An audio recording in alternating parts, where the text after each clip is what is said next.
জাতির পিতা বঙ্গবন্ধু শেখ মুজিবুর রহমানকে সপরিবারে হত্যা মামলার মৃত্যুদণ্ডপ্রাপ্ত ৬ আসামি সহ ৬০ জনের ফাঁসি কার্যকর করা আলোচিত জল্লাদ শাহজাহান ভূঁইয়া মারা গেছেন।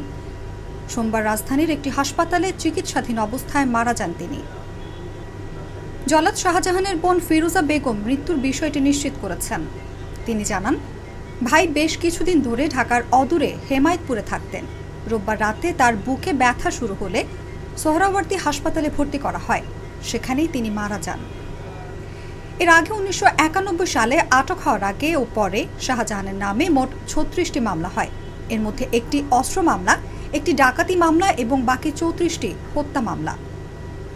বিচার কাজে দেরি হওয়ার কারণে সাজা ছাড়াই তিনি ১৯৯১ থেকে ১৯৯৫ সাল পর্যন্ত ৪ বছর হাজতি হিসেবে কারাগারে থাকেন।